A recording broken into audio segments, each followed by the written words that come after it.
7 sisters huddled together on a frozen train platform, abandoned by their own people, left to die in the bitter Dakota winter. Their breath came in desperate puffs of white vapor as the last train of the night disappeared into darkness, carrying away their final hope. But what happened next would change everything, when a towering stranger emerged from the blizzard with words that would echo through their hearts forever. "You're all coming now." Before we jump back in, tell us where you're tuning in from. And if this story touches you, make sure you're subscribed. Because tomorrow I've saved something extra special for you. The wind cut through Millfield Station like a blade forged. In the heart of winter, carrying with it the promise of death for anyone foolish enough to be caught outside after dark. The wooden platform, slick with ice and dusted with fresh snow, stretched empty beneath the pale glow of a single oil lamp that flickered and sputtered against the storm. But the platform was not truly empty. 7 figures sat pressed together on the worn wooden bench, their dark hair whipped by the merciless wind, their traditional beaded shawls pulled tight around shoulders that shook with more than cold. These were the White Horse Sisters, Sarah, Mary, Catherine, Elizabeth, Margaret, Anna, and little Ruth, daughters of the Lakota, born on the Shadow Creek Reservation, where their father had once been a respected medicine man before the government. Agents came with their papers and their promises. Sarah, the eldest at 26, had eyes like flint that sparked with defiance, even as her lips turned blue from the cold. Her calloused hands, marked by years of washing clothes for white families, in town, gripped the edges of her shawl as she tried to shield her younger sisters from the worst of the wind. Beside her, Mary at 24 clutched a small bundle, the last of their possessions, hastily gathered when the tribal council had made their cruel decree. Catherine, 22 and pregnant with her first child, leaned heavily against Elizabeth, 20, whose gentle voice had once led the church choir before the Reverend decided that Indian songs had no place in God's house. Margaret, 18, had been the fastest runner on the reservation until an accident with a white settler's horse left her with a permanent limp. Anna, 16, possessed a gift for languages that had made her valuable as a translator until her questions about missing treaty payments became too uncomfortable for the Indian agents. And then there was Ruth, barely 14, whose crime had been the gravest of all. She had learned to read, and worse, she had taught other children to read, filling their minds with dangerous ideas about rights and justice that had no place in the world the white authorities were building. The sisters had been born into a time of change, when the old ways were being buried beneath the weight of broken treaties and stolen land. Their father, Thomas Whitehorse, had named each daughter with Christian names, hoping to shield them from the worst of the hatred that burned against their people. He had sent them to the mission school, taught them English alongside their native tongue, and believed that education would be their salvation. He had been wrong. The trouble began 3 months earlier, when the new Indian agent, a cold-eyed man named Harrison McBride, arrived at Shadow Creek with new rules and older prejudices. McBride had served in the cavalry during the Indian Wars, and he brought with him a deep conviction that the only good Indian was one who had completely abandoned every trace of their heritage. He viewed the White Horse Sisters as particularly dangerous because they moved between two worlds. They could speak both languages, understand both cultures, and that made them unpredictable. Sarah's defiance had been the first spark. When McBride announced that all traditional ceremonies were banned and that anyone caught practicing heathen rituals would lose their food rations, Sarah had stood up in the meeting hall and asked a simple question. "Where in the treaty does it say we must forget who we are?" The question had spread through the reservation like wildfire. Other families began asking similar questions. Children who had been beaten for speaking Lakota in school began whispering it again in their homes. The carefully constructed system of control that the Indian agents relied upon began to crack.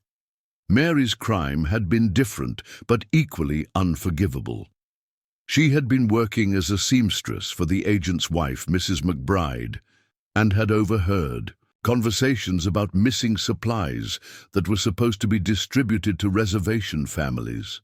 When she mentioned to other women that the flour and blankets promised by the government were being sold in town instead of given to those who needed them, word somehow reached McBride's ears. Catherine's offense was perhaps the most human of all.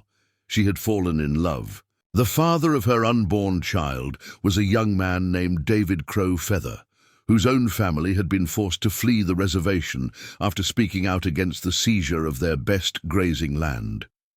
When Catherine refused to name him or reveal his whereabouts, McBride had branded her as morally corrupted and a threat to the virtue of Christian women.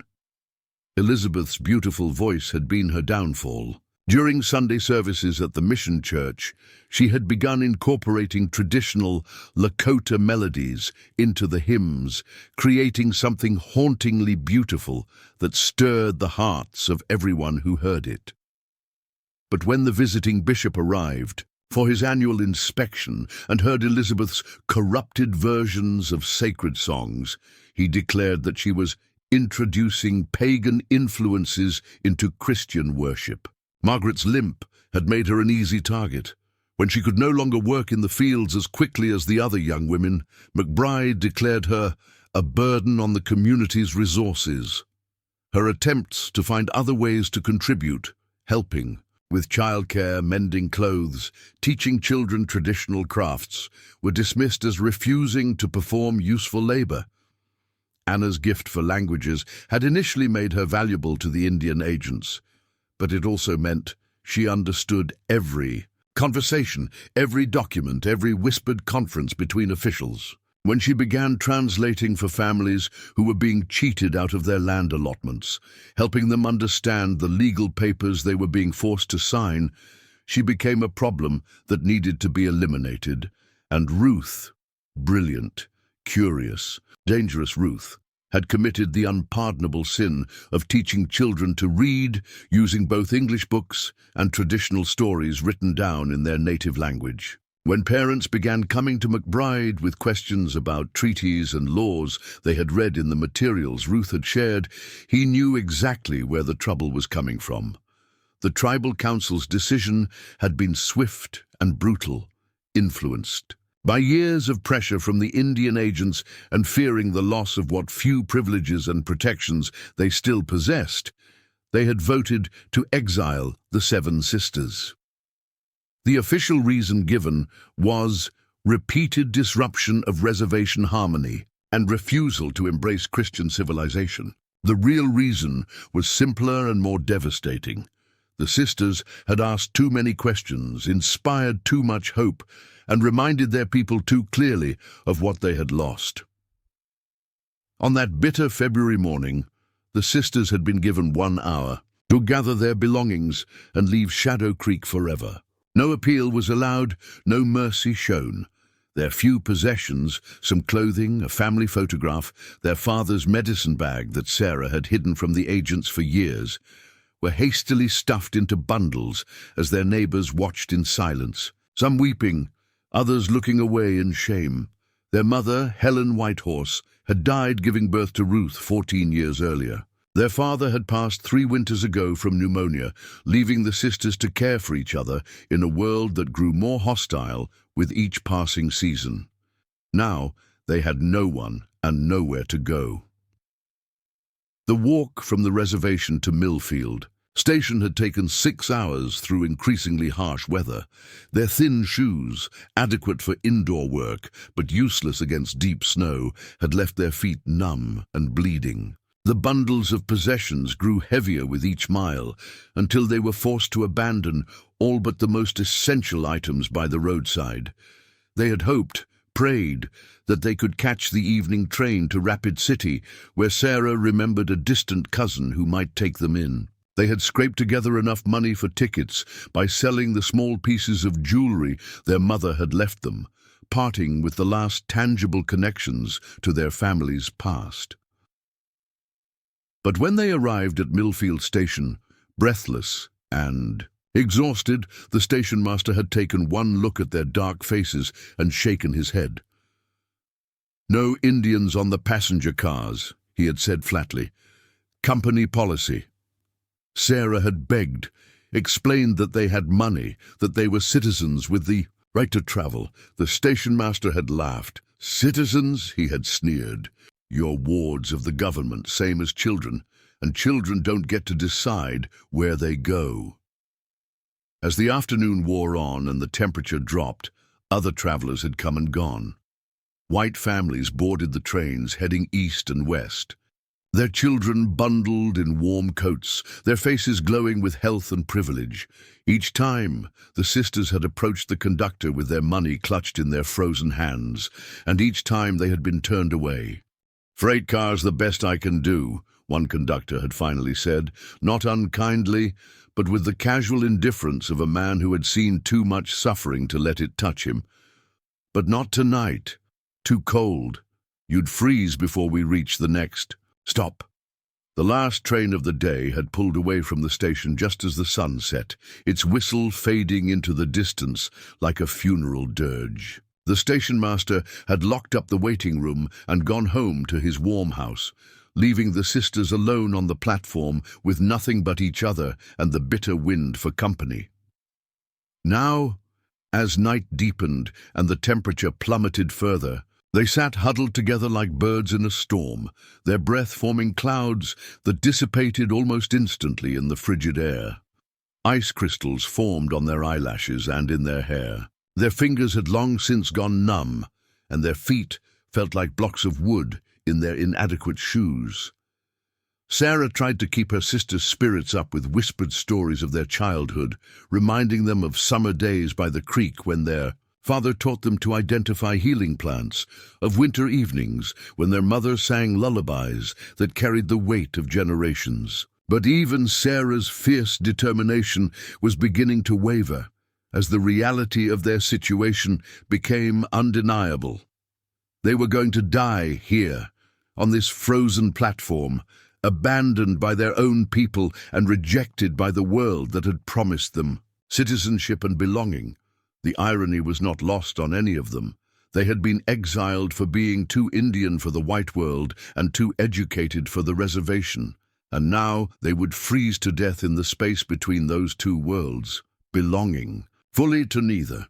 Little Ruth, her face pale as moonlight, pressed closer to Anna and whispered, "Will it hurt much?" Before anyone could answer, they heard it, the sound of boots crunching through snow, growing steadily closer. A figure emerged from the swirling white darkness, so tall and broad that he seemed to block out the stars themselves. The lamplight. It caught his face as he approached, revealing features weathered by wind and sun, eyes the color of storm clouds, and a jaw set with quiet determination. He stopped just at the edge of the platform's circle of light and looked at the 7 shivering figures huddled on the bench. For a moment, nobody spoke. The wind howled around them, and somewhere in the distance, a train whistle echoed across the frozen prairie. Then the stranger stepped forward, his voice cutting through the storm with the authority that brooked no argument. "You're all coming now. Preparing and narrating this story took us a lot of time, so if you are enjoying it, subscribe to our channel. It means a lot to us." Now back to the story. The man who emerged from the blizzard stood nearly 7 feet tall, his massive frame wrapped in a buffalo coat that had seen countless winters. His name was Jacob Big Jake Morrison, though most folks in these parts simply called him the Giant, not out of mockery, but with the kind of respectful awe reserved for forces of nature. At 34, Jake had built a reputation as solid as the granite peaks that surrounded his ranch, a man whose word was his bond and whose presence could settle disputes without a single punch being thrown. Jake's own story was carved from hardship and loss. Born to Scottish immigrants who had arrived in Dakota territory with nothing but determination and a wagon full of dreams, he had learned early that survival meant helping your neighbors, regardless of what they looked like or where they came from. His father, Angus Morrison, had been a blacksmith who believed that a man's character was forged in the same fire that shaped iron, through heat, pressure, and the steady hand of someone who refused to let imperfections stand. The Morrison family had settled on Thunder Ridge when Jake was barely 12, claiming a section of land that nobody else wanted because of its harsh winters and rocky soil. While other settlers complained about the isolation and the brutal cold, Angus saw opportunity.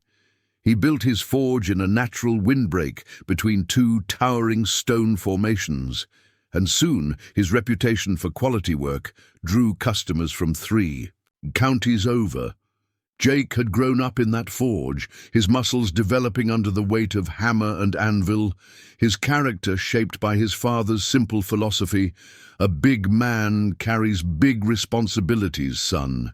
The stronger you are, the more folks depend on you to do what's right." When Jake was 22, a late spring blizzard had trapped a Lakota hunting party on Morrison land. Angus could have turned them away. Many settlers would have, driven by fear and prejudice. Instead, he had opened his doors, shared his food, and worked alongside the Lakota men to repair their damaged equipment in his forge. The leader of the group, an elder named Standing Bear, had looked at the massive young Jake and said something in Lakota that made the other men smile. Later, Standing Bear had explained to Angus in broken English, "I told them your son has the heart of a buffalo, strong enough to charge through any storm, gentle enough to protect the weak." That friendship had shaped Jake's understanding of his neighbors. He learned basic Lakota phrases, traded fairly with reservation families, and gradually earned a reputation as one of the few white ranchers who could be trusted to keep his word. When disputes arose between settlers and native families, both sides often came to Jake for mediation, knowing he would listen fairly and speak honestly. The Morrison Ranch had prospered under Jake's management after his father's death 5 years earlier. Thunder Ridge Ranch now sprawled across 1,500 acres of some of the most productive grazing land in western Dakota, supporting nearly 300 head of cattle and a dozen of the finest horses in the territory. Jake employed 6 full-time ranch hands, 3 white men, 2 Lakota brothers, and a freed slave from Missouri named Samuel Washington, who had wandered north after the war and found a home in Jake's bunkhouse. But success had not softened Jake's edges or dulled his sense of justice. If anything, prosperity had made him more aware of those who struggled without help. He paid his men fair wages, provided decent housing, and made it clear that prejudice had no place on Thunder Ridge. When other ranchers complained that he was spoiling his workers or setting a bad example, Jake would fix them with a stare that could freeze water in July and suggest they worry about their own business. On this particular night, Jake had been riding back from Millfield after a meeting with the Territorial Cattle Association. The association was planning a large cattle drive come spring, and they needed Jake's expertise in selecting the route and managing logistics. The meeting had run late, complicated by arguments between ranchers who wanted to drive prices up and merchants who insisted on keeping costs down. Jake had little patience for such squabbling. In his experience, fair dealing served everyone better than sharp practices, and he had made his position clear before riding out into the storm. The association could plan their drive with honest profit margins, or they could plan it without Thunder Ridge beef. The blizzard had caught him about 3 miles from town, but Jake and his horse, a massive Clydesdale stallion named Atlas, were both accustomed to harsh weather. They had pressed on steadily through the deepening snow, Jake's keen eyes watching for landmarks in the swirling white. It was Atlas who had first sensed something unusual. The big horse's ears had pricked forward, and he had whinnied softly, a sound Jake recognized as the stallion's way of signaling the presence of people in distress. Following Atlas's instincts, Jake had guided the horse toward Millfield Station, thinking perhaps some travelers were stranded by the storm. What he found made his blood run cold with anger. 7 young women, clearly Native American, sat huddled together on the exposed platform while the station building stood locked and dark. Their inadequate clothing, their obvious exhaustion, and the way they pressed together for warmth told Jake everything he needed to know about their situation. These were not travelers who had been caught by an unexpected storm. These were people who had been deliberately abandoned to die.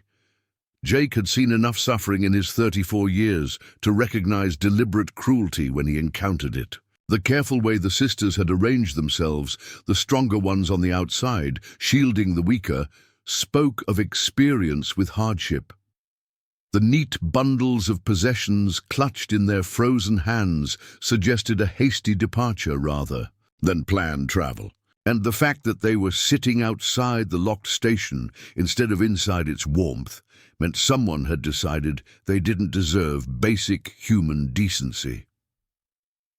The giant of Thunder Ridge felt a familiar fire building in his chest, the same righteous anger that had driven him to knock out a traveling salesman who had been cheating reservation families with watered-down medicine, or to personally escort a crooked Indian agent to the territorial capital after discovering the man was skimming funds meant for winter supplies.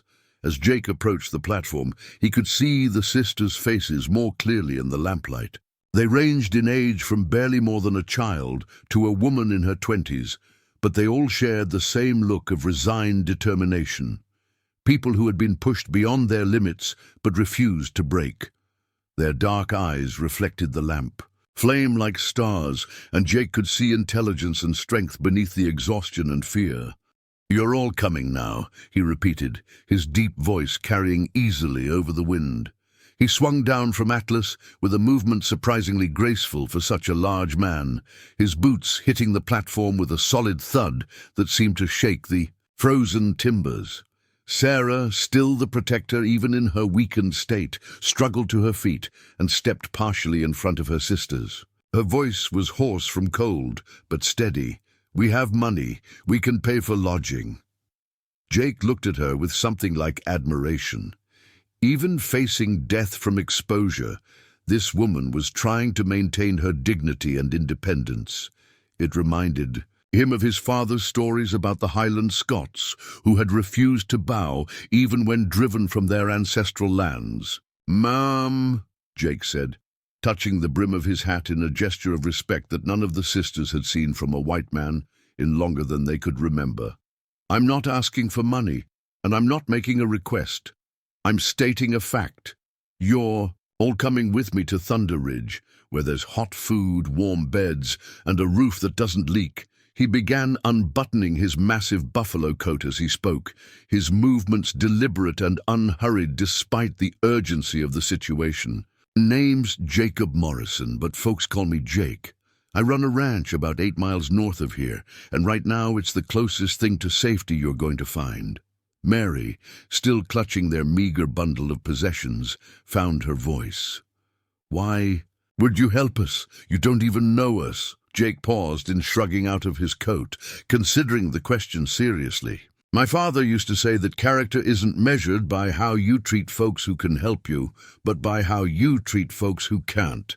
Right now, you need help, and I can provide it. Seems simple enough."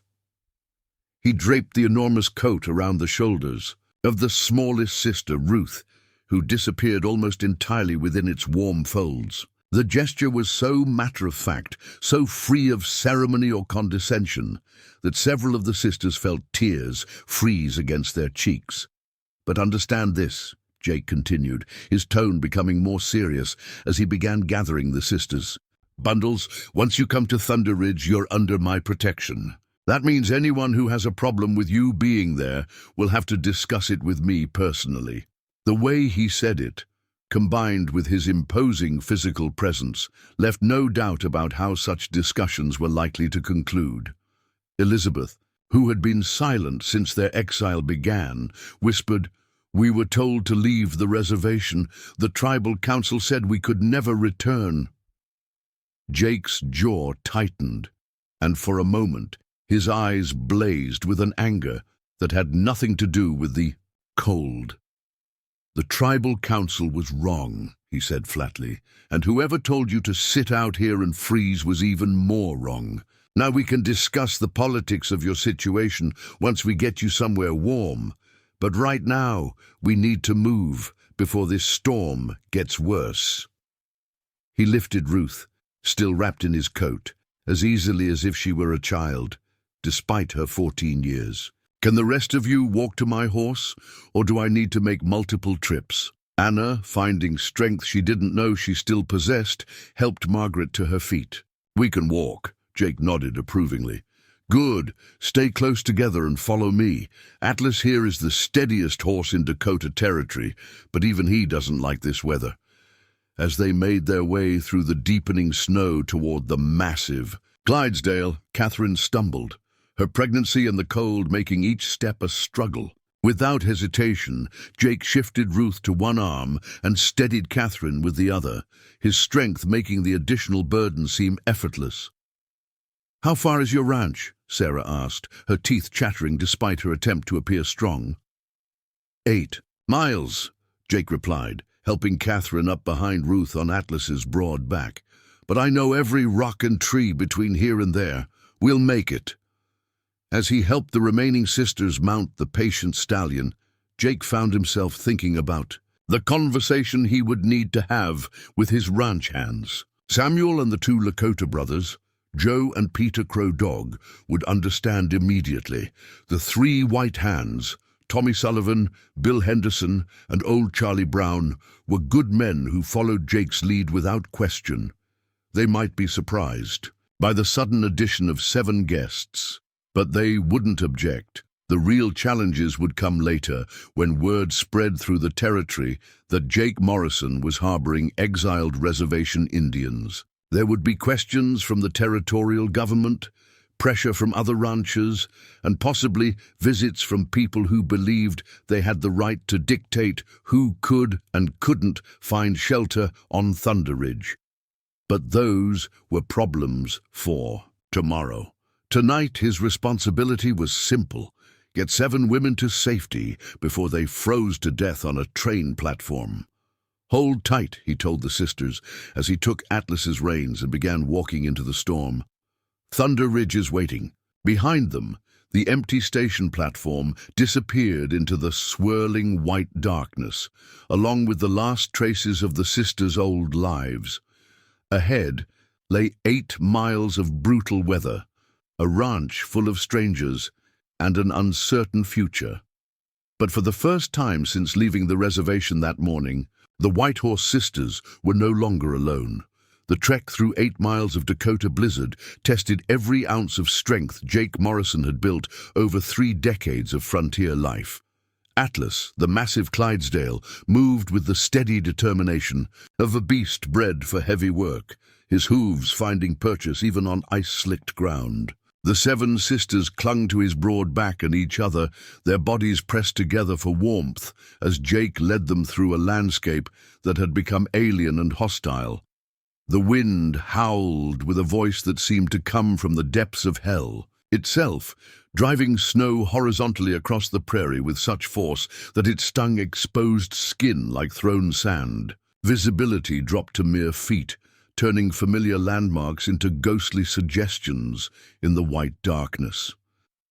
Jake navigated by instinct and memory, his internal compass honed by years of riding this same route in all weather. Behind him, on Atlas, the sisters endured in silence, broken only by the occasional whimper from Ruth, the youngest, whose small body shook despite being wrapped in Jake's massive buffalo coat. Catherine, heavy with child, gripped the saddle horn with white-knuckled hands, fighting waves of nausea brought on by cold and exhaustion. Sarah, still playing the protector, kept one arm around Ruth and used her body to shield Margaret, whose injured leg had stiffened painfully in the frigid air. "How much farther?" Mary called out, her voice nearly lost in the storm's roar. Jake didn't turn around, keeping his eyes fixed on the barely visible path ahead. "Halfway there!" he shouted. Back. There's a line of cottonwoods about a mile ahead where we can rest for a few minutes. The promise of even a brief respite gave the sisters strength to endure the punishing cold for another 20 minutes until the dark silhouettes of trees materialized through the swirling snow. Jake guided Atlas into the partial shelter of the grove, where the wind's fury was reduced from a scream to a moan. "Everyone still with us?" Jake asked, turning to check on his passengers for the first time since leaving the station. Anna nodded weakly, her lips too numb to form words. Elizabeth had her eyes closed, but she squeezed Sarah's hand to show she was conscious. Margaret's face was pale with pain, but she managed a small smile. Catherine looked exhausted but determined, one hand protective over her belly. Mary clutched their bundle of possessions like a lifeline, and little Ruth peered out from the depths of Jake's coat like a small animal emerging from hibernation. "Doing better than I expected," Jake said with genuine admiration. "Most folks would have given up by now." Sarah found her voice, though it came out as barely more than a whisper. "We've had practice surviving what shouldn't be survived." Something in her tone made Jake look at her more closely. Even in the dim light, filtered through falling snow, he could see the steel in her eyes, the kind of hardened resolve that comes from facing repeated betrayals and still choosing to trust. It reminded him of his own father's expression during the hardest times when keeping the family fed required working 18-hour days at the forge. "Well," Jake said, adjusting the canvas tarp he'd thrown over the sisters to provide additional wind protection, "you won't need that kind of practice. At Thunder Ridge, my boys have the main house fire going, and there's hot stew on the stove. Cookie, that's what we call our cook, real name's Samuel Washington, makes the best venison stew in 3 territories." As they prepared to continue the journey, Jake found himself thinking about the reception awaiting them at the ranch. His crew was accustomed to Jake's habit of bringing home strays, injured animals, travelers caught in storms, drifters looking for honest work. But 7 Native American women, clearly refugees from some kind of trouble, would present challenges he hadn't faced before. Samuel Washington, the ranch cook and unofficial house manager, was a freed slave who understood something about being unwelcome in certain places. Jake had found him 3 years earlier, beaten and robbed by outlaws who had left him for dead beside a creek. Samuel had repaid Jake's kindness by becoming not just an excellent cook, but a voice of calm wisdom during the ranch's inevitable crises. If anyone would understand the sisters' situation, it would be Samuel. The 2 Lakota brothers, Joe and Peter Crow Dog, had been working for Jake for 2 years after their own family was displaced by a territorial boundary dispute. They were skilled horsemen and cattlemen who had initially been skeptical of working for a white rancher, but Jake's fair treatment and respect for their traditions had earned their loyalty. They would likely see the sisters as relatives in need of protection. The 3 white ranch hands presented more uncertainty. Tommy Sullivan was a young Irishman who had fled poverty in Boston and found new life on the frontier. His own experience with prejudice might make him sympathetic. Bill Henderson was a quiet man from Virginia who kept his opinions to himself, but followed Jake's lead without question. Old Charlie Brown had been working ranches since before the Civil War and had seen enough of life to judge people by their character rather than their appearance.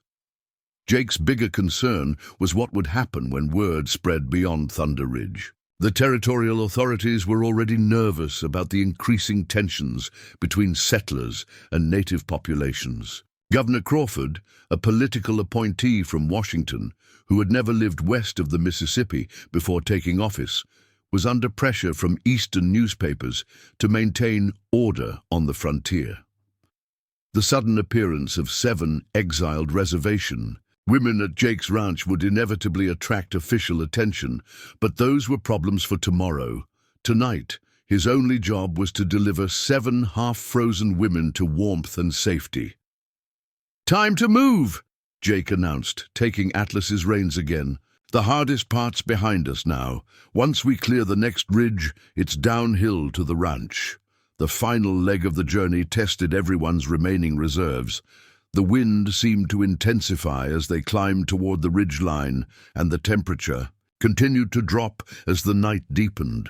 Jake's own body was beginning to feel the effects of the cold, despite his size and conditioning. His fingers had lost feeling inside his gloves, and ice crystals formed in his mustache with each breath. Behind him, the sisters had stopped talking altogether, focusing all their energy on simply holding on and staying conscious. Ruth had fallen into a doze that worried Jake. Sleeping in such cold could be dangerous, but Sarah kept nudging the girl awake whenever she seemed to drift too deeply. At the ridge crest, the wind hit them with renewed fury, nearly knocking Jake sideways, despite his massive frame. Atlas snorted and shook his great head but pressed forward, his iron-shod hooves sending up sparks where they struck stone beneath the snow. For a terrifying moment, Jake thought they might be blown off the narrow trail, but the big horse found his footing and carried them safely past the exposed summit. Then, like a miracle appearing through the storm, the lights of Thunder Ridge Ranch flickered into view in the valley below. Yellow squares of warmth glowed from the windows of the main house, and smoke rose from 3 chimneys: the main house, the bunkhouse, and Samuel's kitchen. Even through the blizzard's roar, Jake could hear the comforting sounds of civilization: horses nickering in the barn, the distant lowing of cattle in the sheltered pastures, the creak of windmill blades turning slowly in the storm. "There it is," Jake called back to the sisters. "Thunder Ridge, you made it." The descent into the valley provided blessed relief from the worst of the wind, though snow continued to fall heavily. As they approached the ranch buildings, Jake could see figures moving behind the lighted windows. His arrival with unexpected guests would not go unnoticed. The main house of Thunder Ridge Ranch was a testament to both Jake's success and his practical nature.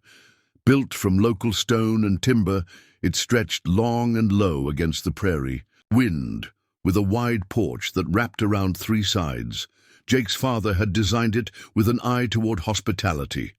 The main room could accommodate 24 people comfortably, and there were 6 bedrooms upstairs for guests and family. Jake had never married, but he'd built the house with the hope that someday it would shelter a wife and children. Tonight it would shelter 7 women who needed sanctuary more than they needed anything else in the world. As Atlas approached the front porch, the main door swung open, spilling golden light across the snow-covered yard. Samuel Washington appeared in the doorway, his dark face creased with concern as he took in the unusual cargo on Jake's horse. "Lord have mercy," Samuel breathed, hurrying down the porch steps despite the storm. "Jake, what have you found out there?" "7 ladies who need warming up," Jake replied, beginning to help the sisters down from Atlas. "And Samuel, we're going to need all 6 guest rooms prepared, plus hot baths and whatever food you can manage on short notice." Samuel nodded without hesitation. "Already got stew keeping warm, and I can have the rooms ready in 20 minutes. Martha's been heating water for laundry anyway." Martha was Samuel's wife, who helped with the house cleaning and mending. As Jake helped Catherine down from the horse, she stumbled, her legs too stiff from cold, and her condition to support her properly. Jake caught her easily, his massive arms, steadying her until she could find her balance. "Easy there, miss," he said gently. "You're safe now. Let's get you inside where it's warm." One by one, he helped each sister down from Atlas, supporting those who needed it, gathering their few possessions, treating each woman with the same respectful courtesy he would show to the territorial governor's wife. The contrast between this reception and their treatment at the train station was so stark that several of the sisters felt tears freezing on their cheeks. As they climbed the porch steps and entered the warm, bright interior of the main house, the sisters got their first glimpse of what sanctuary looked like. A massive stone fireplace dominated one wall, its flames dancing cheerfully behind a screen of wrought iron that Jake's father had crafted with his own hands. Comfortable furniture arranged in conversational groups, bookshelves lined with volumes in multiple languages, and Native American artwork displayed alongside European pieces. All of it spoke of a man who appreciated beauty regardless of its origins. The warmth hit them like a physical blow after hours in the freezing wind. Sarah felt her knees buckle, and Jake was there instantly to steady her. Ruth began crying, not from sadness, but from the overwhelming relief of being warm and safe. Catherine sank into the nearest chair and buried her face in her hands. "Welcome to Thunder Ridge," Jake said simply, as Samuel hurried to stoke the fire higher, and Martha appeared with armloads of warm blankets. "You're home." The transformation of the White Horse Sisters from near-frozen refugees to guests in a warm, welcoming home happened with remarkable efficiency under Samuel Washington's expert management. Within an hour of their arrival, steaming copper tubs had been filled in 3 of the upstairs bedrooms, clean clothing had been found or hastily altered to fit each woman, and the rich aroma of venison stew filled every corner of the main house. Martha Washington, Samuel's wife, proved to be a woman of both practical wisdom and gentle compassion. A former house slave from a Virginia plantation, she had escaped north during the war and met Samuel in a refugee camp outside Washington, D.C. Together, they had made their way west, seeking a place where their past wouldn't define their future. At Thunder Ridge, they had found not just employment, but respect and belonging. Martha took immediate charge of the sisters' care, with the authority of someone accustomed to managing large households under difficult circumstances. She personally supervised the preparation of the baths, adding herbs and salts that would help restore circulation to frostbitten extremities. Her experienced eye quickly assessed each woman's condition, noting Catherine's pregnancy, Margaret's limp, and Ruth's dangerous pallor with the skill of someone who had nursed family through countless illnesses and injuries. "Child, you're carrying low," Martha observed as she helped Catherine out of her frozen clothing. "How far along are you?" "About 6 months," Catherine replied, her teeth still chattering despite the room's warmth. "The baby hasn't been moving much since we left the reservation."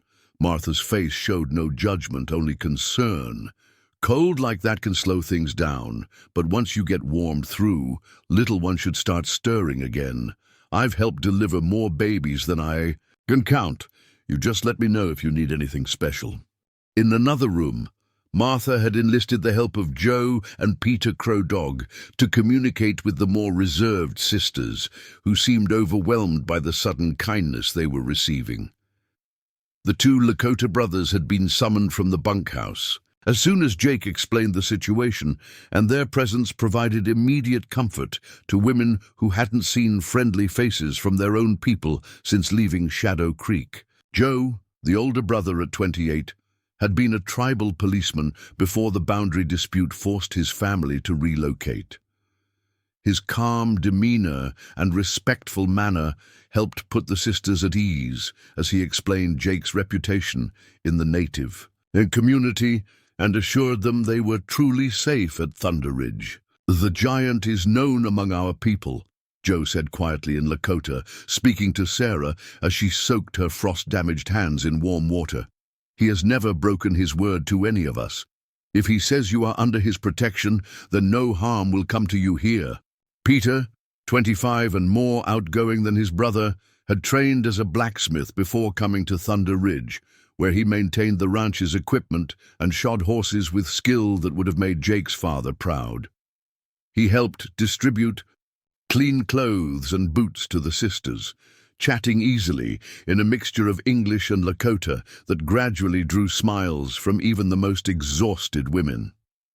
"Mr. Jake, he doesn't ask many questions," Peter explained to Mary, as she gratefully accepted a warm woolen dress that Martha had quickly altered. "But he protects what's his, and if you're in his house, you're his to protect. The territorial marshal himself wouldn't dare cause trouble here. Downstairs in the main room, Jake sat by the fire with a cup of coffee, finally allowing himself to feel the full weight of what he had committed to by bringing the sisters to Thunder Ridge. Through the windows, he could see the storm continuing to rage, and he knew that by morning their tracks would be completely covered. No one would be able to follow the sisters here, at least not immediately.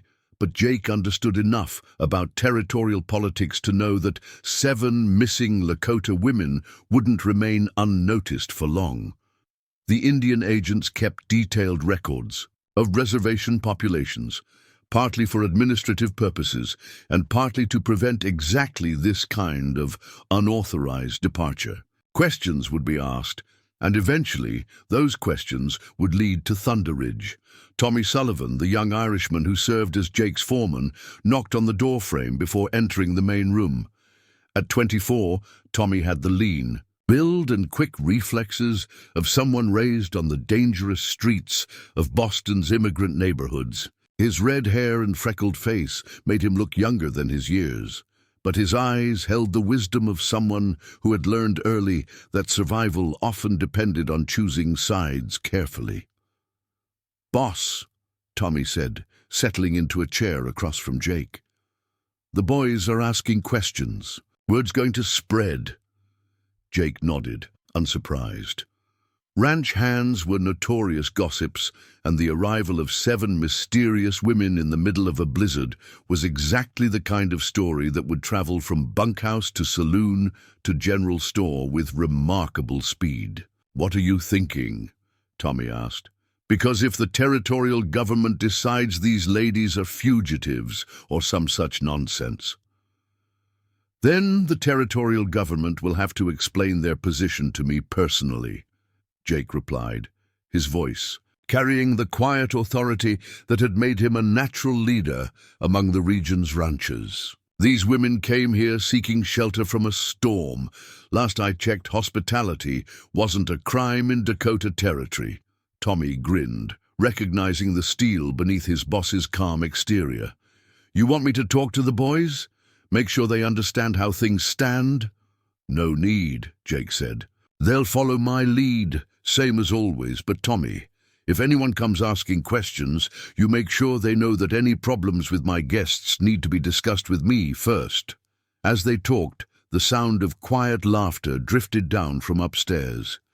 The first genuine laughter the Whitehorse sisters had shared since their exile began. The sound made both men smile, though for different reasons. Tommy heard the relief of people who had found unexpected kindness. Jake heard something more complex, the sound of women who were beginning to believe they might actually survive what had been done to them. An hour later, the sisters began appearing in the main room, transformed by warmth, clean clothes, and Martha's expert care. The change was remarkable. These were clearly educated, articulate women who had been reduced to near death by circumstances, rather than any failing of their own. Sarah, now dressed in a burgundy wool dress that complemented her dark hair, carried herself with quiet dignity as she approached Jake. "Mr. Morrison," she began, her voice steady despite everything they had endured. "We owe you a debt we can never repay. You saved our lives tonight." Jake stood, uncomfortable with formal gratitude. "You don't owe me anything, miss. Any decent person would have done the same." "No," Sarah said firmly. "Any decent person should have done the same. Very few actually would have." The distinction was important, and Jake recognized the bitter experience behind it. These women had clearly encountered too many people who had failed basic tests of human decency. Ruth, the youngest, had been transformed most dramatically by warmth and care. Clean and dressed in clothes that actually fit, she looked like the bright, curious child she was, rather than a refugee facing death. She carried a book she had found in Jake's library, a collection of poetry that included works by both American and European authors. "Mr. Morrison," she said shyly, "may I borrow this book? I promise to be very careful with it." Jake's face softened as he looked down at the girl who had been teaching other children to read, despite the danger it brought. "Ruth, isn't it? You keep that book as long as you like." And please, call me Jake. Mr. Morrison was my father. As the evening progressed, the sisters gradually shared fragments of their story. The new Indian agent's harsh policies, the tribal council's decision to exile them, and the desperate hope that had brought them to the train station. Jake listened without interrupting, his jaw tightening as the full scope of their betrayal became clear. Catherine, now glowing with returned health, had indeed felt her baby begin moving again as Martha had predicted. She sat near the fire, one hand resting protectively on her belly, the other holding a cup of chamomile tea that Samuel had prepared specially for expectant mothers. "The baby's father," she said quietly, looking at Jake. "He's a good man, but if the territorial authorities find out about us being here, they might come looking for him too." Jake considered this carefully. "What's his name?" "David Crow Feather. His family had to leave the reservation last year after they protested the seizure of their grazing land." Joe Crow Dog looked up from where he was sitting with Anna, teaching her a card game. "I know David's family. They're camped about 30 miles north of here, near the Canadian border. Good people. When the weather clears," Jake said to Catherine, "we'll get word to him. A man should know he's about to become a father."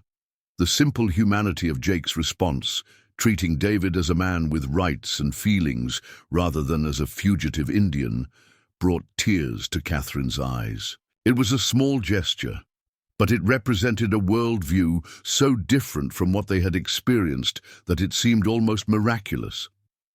As the night deepened, practical questions began to emerge.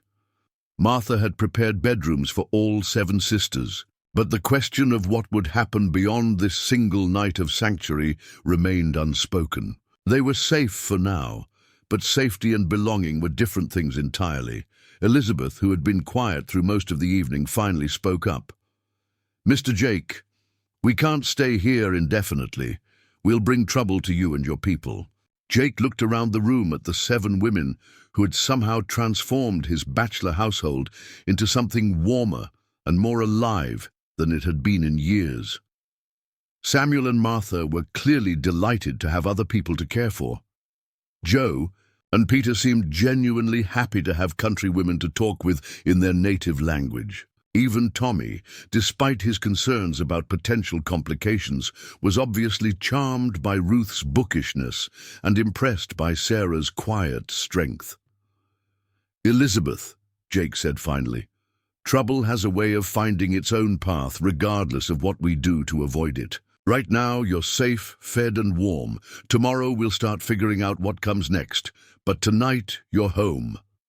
Outside, the blizzard continued to rage, burying their tracks and postponing the reckoning that Jake knew must eventually come. But inside Thunder Ridge Ranch, 7 women, who had been discarded by their own people and rejected by the wider world, found something they had begun to believe no longer existed, a place where they belonged not, despite who they were, but because of it.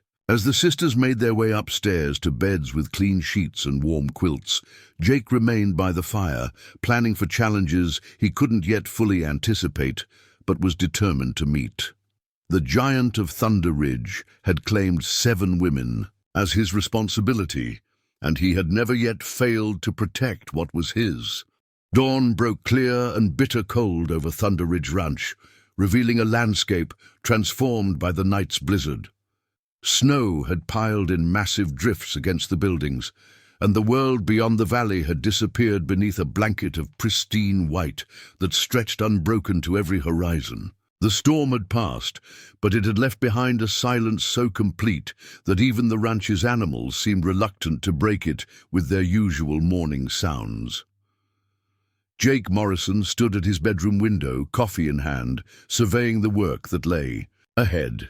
The storm had been fierce enough to strand anyone foolish enough to be caught in it, which meant the sisters' presence at Thunder Ridge would remain secret for at least another day or 2. But Jake knew that snow melted, roads cleared, and secrets had a way of traveling faster than horses once people started talking. Downstairs, Martha Washington had already begun preparing breakfast for a household that had doubled in size overnight. The kitchen, normally large enough to handle Jake's crew of 6 ranch hands, plus occasional guests, now bustled with activity as the Whitehorse sisters gradually made their way downstairs, drawn by the aroma of fresh biscuits and bacon. The transformation that a night of warmth and safety had worked on the 7 women was remarkable. Ruth, the youngest, had braided her long black hair and was already absorbed in the poetry book Jake had given her, reading quietly in a corner where the morning light fell across the pages. Anna and Margaret sat together at the long wooden table, Anna translating newspaper articles into Lakota for her sister, their heads bent close in conversation. Elizabeth had discovered Martha's collection of hymn books and was humming softly as she helped set the table, her beautiful voice filling the kitchen with melodies that seemed to bless the morning air. Mary and Catherine worked alongside Martha at the stove, their movements gradually synchronizing as they fell into the rhythm of preparing food for a large group, a skill learned from years of communal living on the reservation. And Sarah, Eva, the protector, moved through the kitchen, checking on each of her sisters, while maintaining the alertness of someone who had learned never to fully relax, even in apparent safety. Jake joined them as they gathered around the expanded dining table, pulling additional chairs from the main room to accommodate everyone. The scene struck him as both natural and revolutionary. Native American women, African Americans, and white ranch hands sharing a meal as equals, in a territory where such integration was not just unusual, but potentially dangerous. Samuel Washington said a brief blessing over the food, his deep voice carrying the weight of gratitude for mercies both small and large. As platters of eggs, bacon, biscuits, and fried potatoes circulated around the table, conversation began tentatively, then gained momentum as the barriers between strangers began to dissolve. Bill Henderson, the quiet Virginian who rarely spoke, unless directly addressed, surprised everyone by asking Ruth about the book she was reading. His interest sparked a discussion about literature that revealed the depth of education the sisters had received at the mission school, despite the limitations placed on native students. "I've read Longfellow's Song of Hiawatha," Ruth said, her young voice gaining confidence as she spoke. "But the way he writes about Indian people, it's not how we really are. It's like he's writing about characters in a fairy tale." Old Charlie Brown, the most experienced of the ranch hands, nodded thoughtfully. "I reckon every people got their own stories that outsiders don't understand proper. You ladies got your own poets and such?" Sarah exchanged glances with her sisters before answering carefully. "We have storytellers, singers, people who keep our history alive, but most of our literature isn't written down. It lives in voices and memories." "Because writing it down made it dangerous," Anna added quietly. "The Indian agents didn't want us preserving the old ways." The weight of that statement settled over the table like a shadow. Here were educated, articulate women who had been punished for the crime of wanting to maintain connections to their heritage while also embracing the opportunities that education offered. Jake cleared his throat, recognizing the need to address practical matters that couldn't be postponed indefinitely. "Ladies, I want you to know that you're welcome at Thunder Ridge for as long as you need to stay. But I also need to be honest with you about what we're facing." He set down his coffee and cup and looked around the table, meeting each woman's eyes in turn. "By now, the tribal council at Shadow Creek knows you didn't die in that storm. The Indian agent, McBride was it? He'll be under pressure to account for your whereabouts. Sooner or later, that pressure will lead searchers in this direction." Catherine, her hand resting protectively over her belly, spoke up. "We won't let our problems become your problems, Jake. We can leave whenever you say." "That's not what I'm suggesting," Jake replied firmly. "But we need to be prepared for visitors who might not be as friendly as we'd like." Tommy Sullivan, who had been listening intently while methodically working his way through a stack of Marthas, Biscuits looked up. "What kind of visitors are we talking about, boss?" Jake considered the question carefully. "Could be territorial marshals, Indian agents, maybe even military if someone decides this is a matter of federal jurisdiction. Depends on how much noise McBride wants to make and how much political pressure he can bring to bear."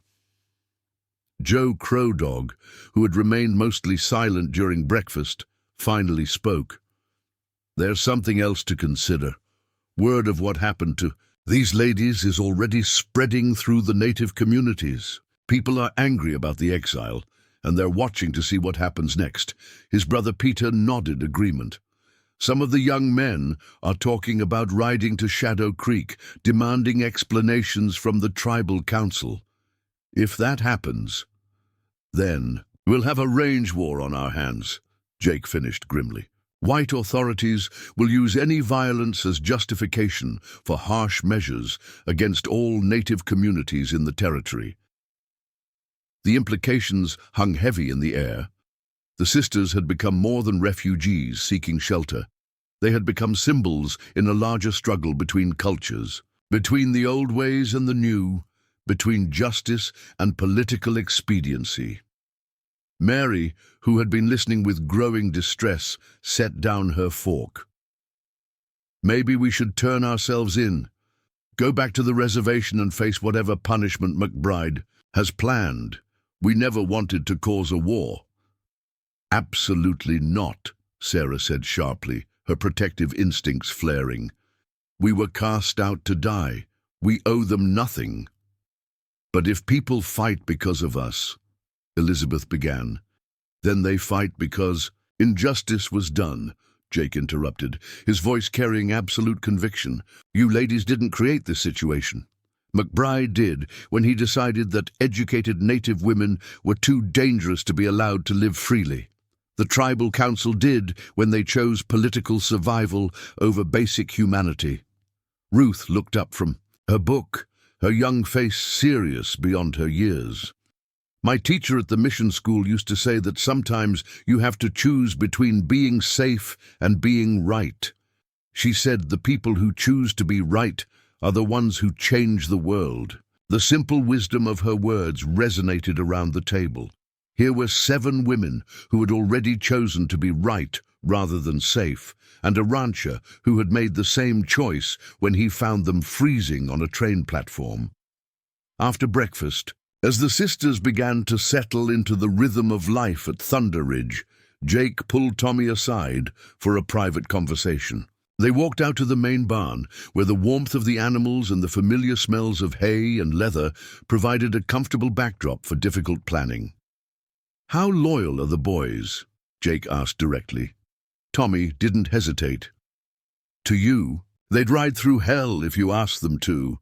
But Jake, if the territorial government declares those ladies fugitives, then the territorial government will discover that Thunder Ridge Ranch takes care of its own," Jake said firmly. "I'm not asking the boys to break any laws, Tommy, but I am asking them to remember that hospitality to people in need isn't a crime, no matter what color their skin is. What about supplies, if we're cut off from town for any length of time?" Jake had already considered this problem. "We've got enough food stored to last through the worst of winter. The cattle are healthy, and we can hunt if necessary.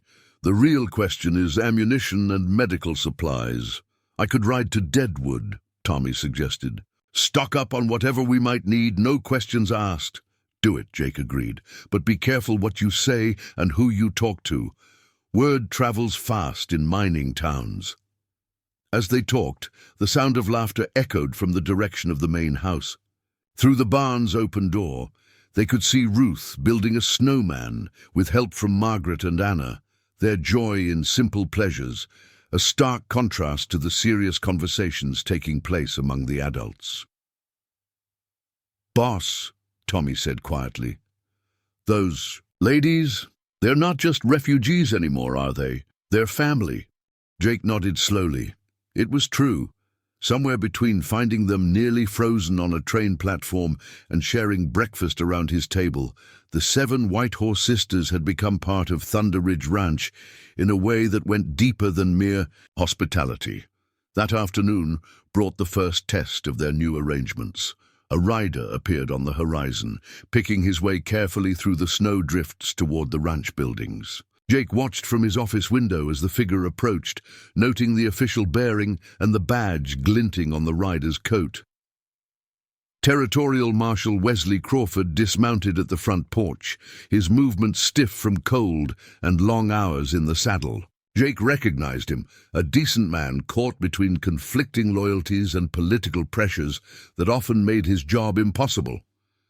"Jake," Crawford called out, stomping snow from his boots. "Need to talk to you about some missing persons." Jake opened the door before Crawford could knock, gesturing the marshal inside, where the warmth would be welcome after his cold ride. "Wes, coffee's hot if you want some." As Crawford accepted the offered cup and settled into a chair by the fire, Jake noticed the marshal's careful scan of the room, noting the additional chairs, the feminine touches that hadn't been there on his last visit, the subtle signs that the household had expanded. "Jake," Crawford began, his tone formal but not unfriendly, "I've got reports of 7 Lakota women who disappeared from Shadow Creek Reservation 3 days ago during the storm. Indian Agent McBride is claiming they were exiled by tribal authority, but there are irregularities in his story." Jake kept his expression neutral. "What kind of irregularities?" "The kind that make a man wonder if justice was actually served, or if someone used their authority to settle personal scores." Crawford leaned forward, his voice dropping. "Jake, I've known you for 5 years. You're as honest as they come. If those women are here, I need to know." The moment of truth had arrived sooner than expected. Jake looked into the eyes of a man he respected, a man caught between duty and conscience, and made his choice. "They're here, Wes, and they're staying." Marshal Wesley Crawford set his coffee cup down with deliberate care, his weathered hands steady, despite the tension that filled Jake's main room like smoke from a poorly tended fire. At 42, Crawford had served as territorial marshal for 8 years, long enough to understand that justice and law didn't always walk the same path, and wise enough to know when politics threatened to trample both underfoot. "Jake," Crawford said slowly, his grey eyes never leaving the rancher's face, "that's either the most honest answer or the most foolish one I've heard in my entire career. Maybe both." Jake remained standing by the fireplace, his massive frame relaxed but ready, like a mountain that appeared peaceful until you noticed the landslide scars on its slopes. "Wes, you know me well enough to know I don't make foolish decisions. Lately, those women were left to die in a blizzard. I found them half frozen on the Millfield platform and brought them here. That's all there is to it." Crawford leaned back in his chair, his marshal's badge catching the firelight as he considered his options. Through the window, he could see figures moving around the ranch yard, ranch hands going about their daily work with the casual efficiency of men who knew their jobs well. But he also noticed subtle changes, additional horses in the corral, laundry hanging on lines that suggested a larger household, and the unmistakable sound of women's voices singing somewhere in the direction of the kitchen. "McBride's version is considerably different," Crawford said carefully. According to him, the tribal council voted unanimously to exile 7 women who were corrupting reservation morale with dangerous ideas. He claims they left voluntarily, accepting the council's judgment as traditional law. Jake's jaw tightened, almost imperceptibly. "And what's your read on Agent McBride, Wes?" Crawford was quiet for a long moment, weighing his words carefully. As territorial marshal, he was supposed to remain neutral in disputes between federal Indian agents and local populations. But he was also sworn to uphold justice, and sometimes those two responsibilities pulled in opposite directions. Harrison McBride served with the 7th Cavalry under Custer, Crawford said finally. He requested assignment to Indian Affairs specifically, and his reports to Washington consistently recommend firm measures to accelerate what he calls the civilization process. He's also been known to interpret federal regulations creatively when they don't serve his purposes. The subtext was clear. McBride was a man with an agenda that had little to do with justice and everything to do with power and control. Jake nodded, understanding passing between the two men like a shared burden. "The irregularities you mentioned?" Jake asked. Crawford pulled a folded document from his coat pocket. McBride filed his report, claiming the women accepted exile as traditional punishment for antisocial behavior. "But I've received 3 separate complaints from reservation families saying the tribal council vote was coerced, that McBride threatened to cut off food distributions if they didn't support his recommendation." He paused, looking directly at Jake. "I've also received word that at least 2 council members have since recanted their votes, claiming they were told the women would be relocated to another reservation, not cast out to die in a storm." Jake felt a grim satisfaction at this news, though he kept his expression neutral. The truth had a way of surfacing eventually, especially when it involved people's consciences. "What's your next move, Wes?" Crawford stood and walked to the window, gazing out at the snow-covered landscape. "Legally, I'm supposed to investigate the disappearance of 7 territorial residents. If I find them, I'm supposed to determine whether they're here voluntarily or are being held against their will. If they're here voluntarily and no federal laws have been broken, then technically McBride's authority over them ended when they left the reservation."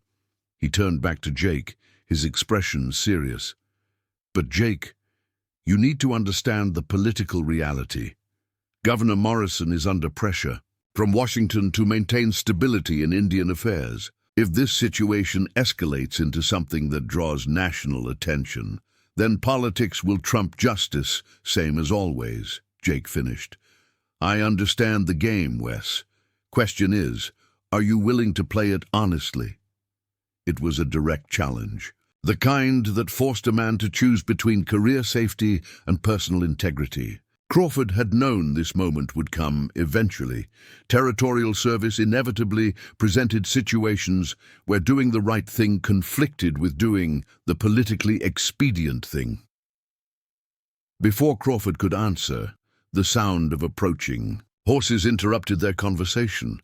Through the window, they could see 3 riders picking their way through the snow toward the ranch house. Jake recognized the lead rider immediately. Indian Agent Harrison McBride, his military bearing, unmistakable even at a distance. "Looks like the decision's about to be taken out of our hands," Jake observed grimly. Crawford swore under his breath, his face settling into the careful neutrality that territorial marshals learn to wear when caught between competing authorities. "Jake, I need you to understand something.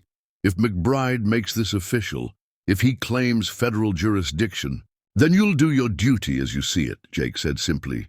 "I respect that, Wes, always have. The 2 men who rode with McBride were territorial deputies, armed and alert, but not overtly hostile. Jake recognized them as professionals doing their job rather than zealots pursuing a personal crusade. That was something, at least. McBride dismounted with sharp, military precision, his pale eyes scanning the ranch buildings like a general surveying enemy territory.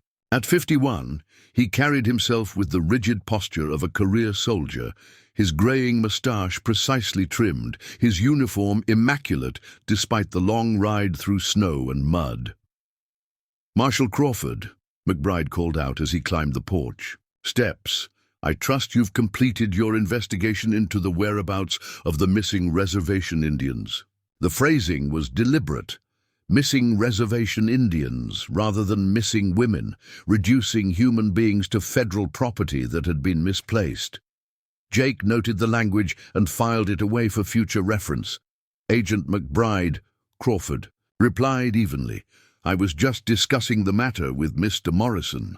McBride's gaze shifted to Jake, sizing up the massive rancher with the calculating stare of a man accustomed to intimidating those he considered subordinate. "Morrison, I understand. You may have information relevant to my investigation." "Depends what you're investigating," Jake replied, his voice carrying the polite hostility reserved for unwelcome guests who couldn't be turned away entirely. 7 Indian women fled Reservation Authority 3 days ago during the blizzard. They were last seen in the vicinity of Millfield Station.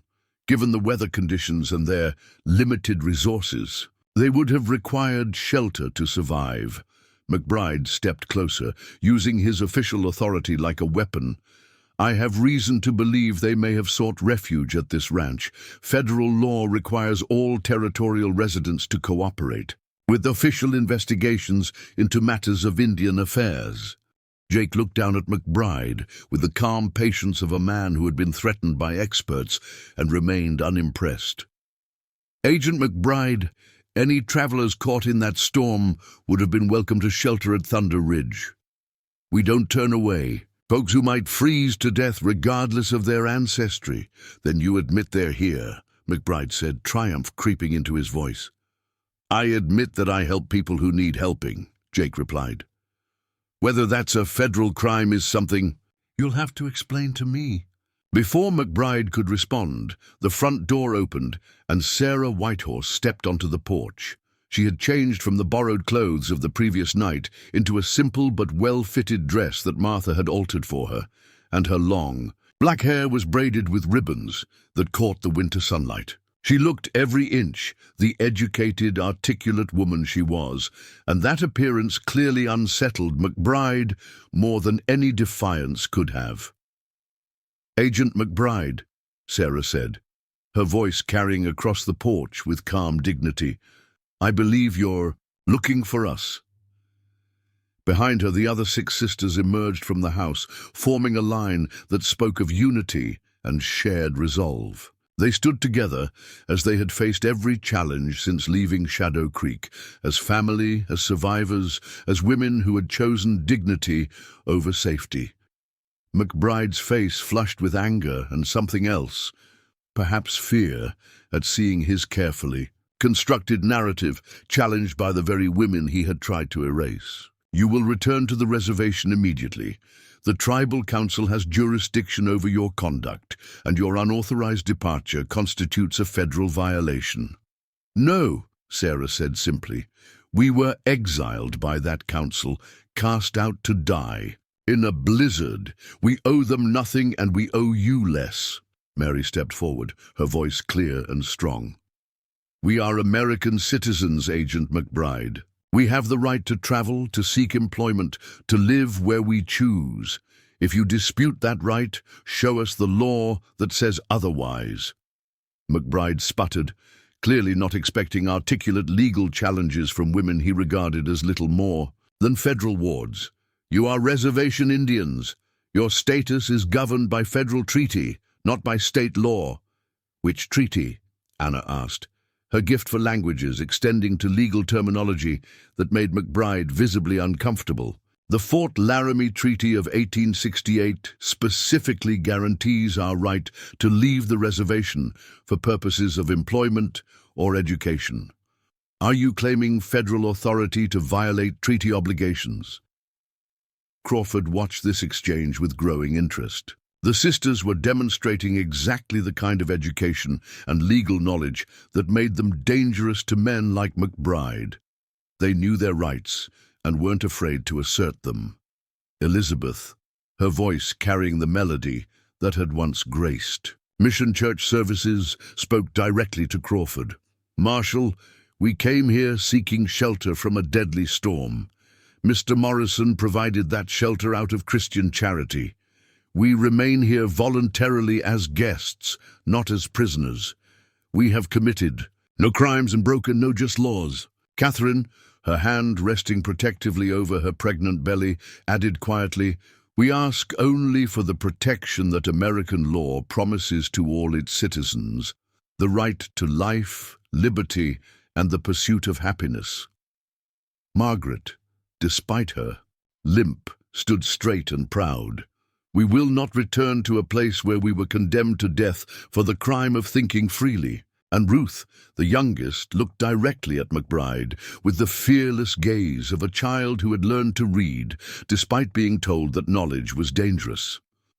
"You exiled us for teaching children to read their own language. If education is a crime, then we are proud to be criminals." McBride's face had grown progressively redder during this collective challenge to his authority. These women were supposed to be cowed, submissive, grateful for any mercy he might choose to show. Instead, they were articulate, defiant, and clearly prepared to fight for their rights in ways that could attract unwanted attention from Washington.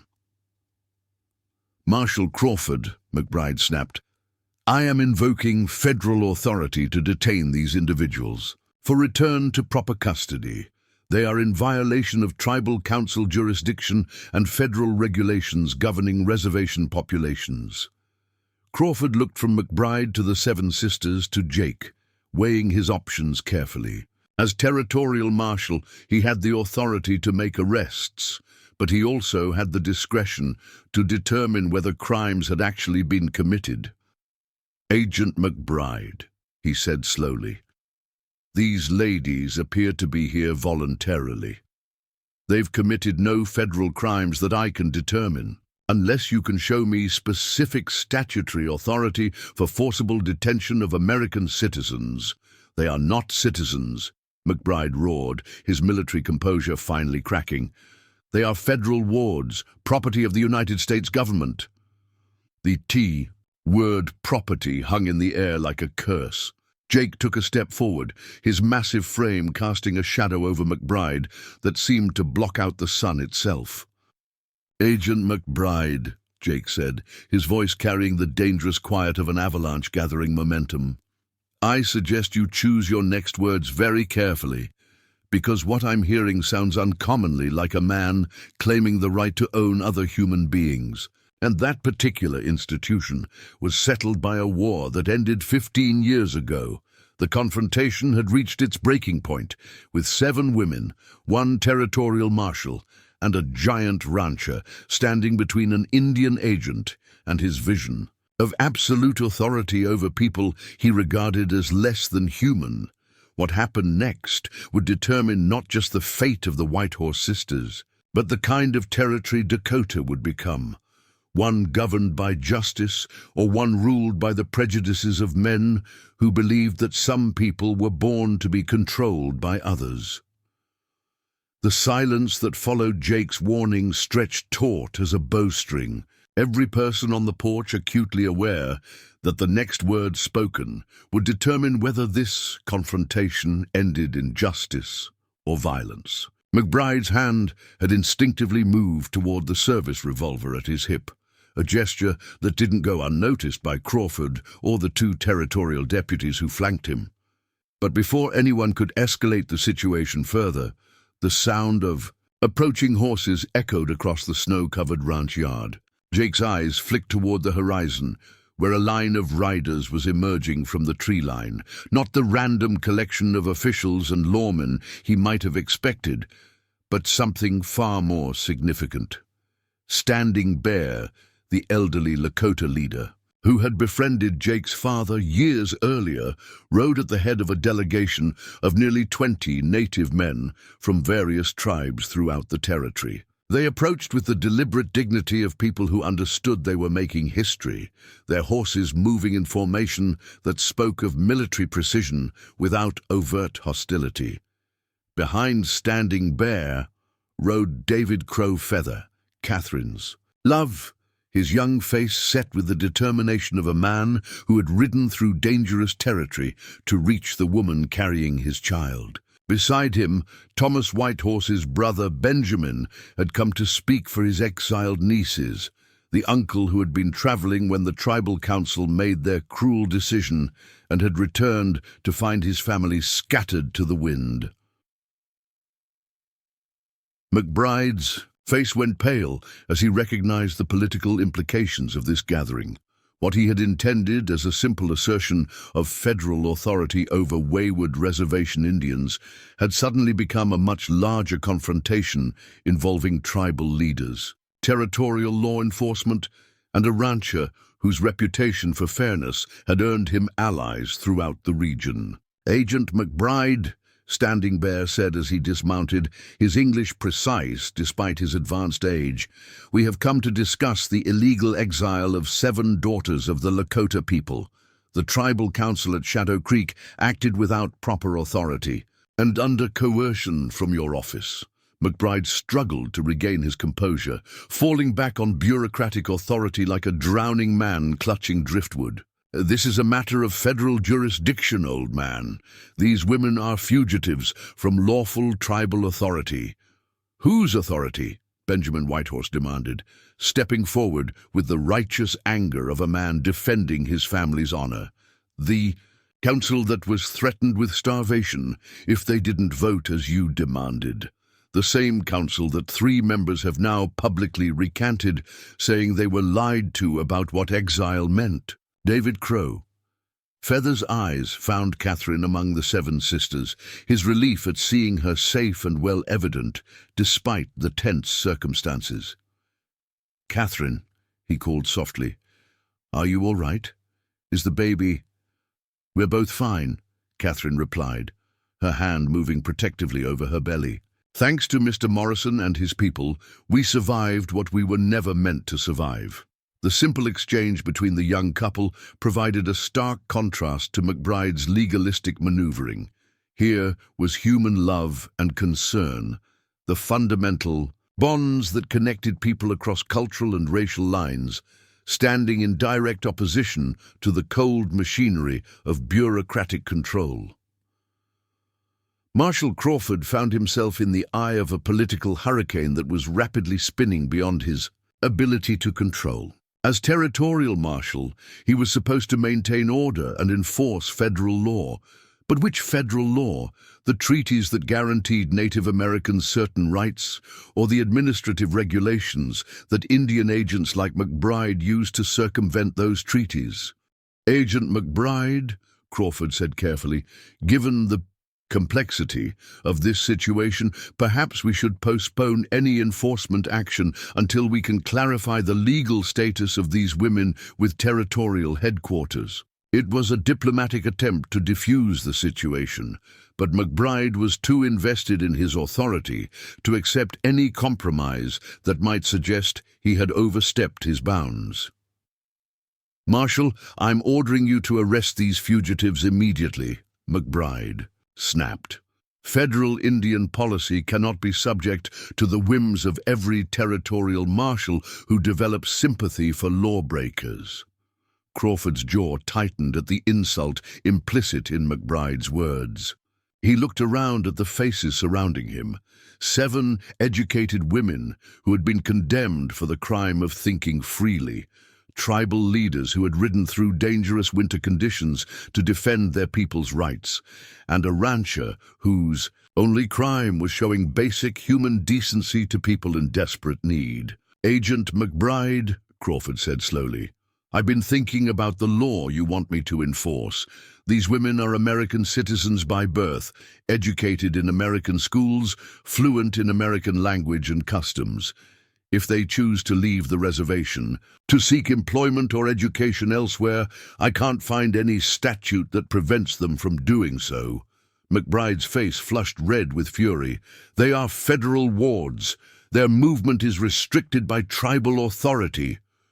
"Which tribal authority?" Standing Bear interjected, his aged voice carrying the weight of decades spent navigating the treacherous waters between white and native politics. "The council that has now admitted they were coerced into voting for exile. The same council that believed the women would be relocated to another reservation, not cast out to die in a blizzard." Jake had remained silent during this exchange, but now he stepped forward, his massive presence commanding attention without requiring raised voices or dramatic gestures. "Gentlemen," he said, his deep voice carrying clearly across the tense gathering, "I think we're losing sight of the simple facts here. 7 women were left to freeze to death on a train platform. I brought them to my ranch and offered them hospitality. They accepted that hospitality and remain here as my guests. No laws have been broken, no federal authority has been challenged, and no crimes have been committed. He looked directly at McBride, his storm-grey eyes reflecting a resolve that had been tested by blizzards and emerged unshaken. If Agent McBride wants to arrest someone, he can arrest me for the crime of Christian charity, but these women are under my protection, and they will remain so until they choose otherwise. The declaration sent a ripple of tension through the gathering. Jake Morrison had just openly defied federal authority in front of witnesses, placing himself directly between McBride and his intended targets. It was the kind of gesture that could result in federal charges, imprisonment, or worse.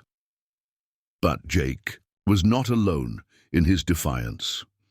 Tommy Sullivan stepped out of the bunkhouse, followed by the other Thunder Ridge Ranch hands, Samuel and Martha Washington, Joe and Peter Crowdog, Bill Henderson, and old Charlie Brown.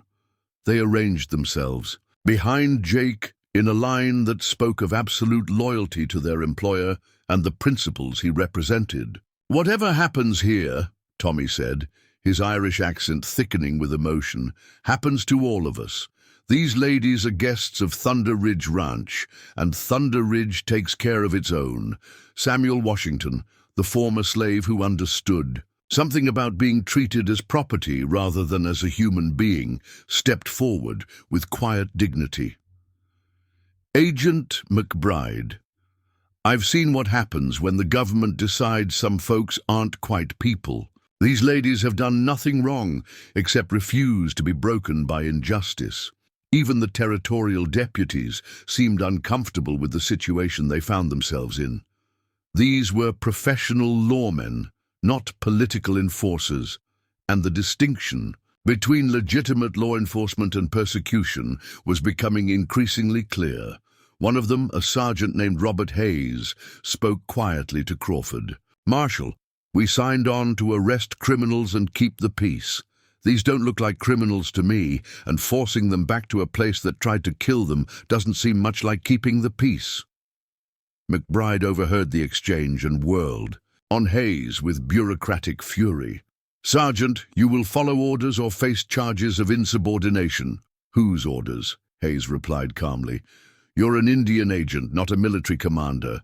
My orders come from the territorial marshal, and he hasn't given me any orders I can't follow with a clear conscience." The confrontation was rapidly spiraling beyond McBride's control. What he had envisioned as a simple reassertion of federal authority over wayward Indians had become a public challenge to the entire system of control and subjugation that men like him relied upon to maintain power. Sarah Whitehorse, who had remained quietly observant during the exchanges between officials, finally spoke. Her voice carried across the ranch yard with the clarity of a woman who had found her courage in the most desperate circumstances and discovered it was stronger than fear. "Agent McBride," she said, "you speak of law and authority, but what you practice is cruelty dressed in official language. You exiled us, not because we broke any law, but because we reminded our people that they had rights you didn't want them to remember." Mary joined her sister, her voice equally clear and determined. "You threatened children's food to force their parents to vote for our exile. You told the council we would be relocated when you knew we would be left to die.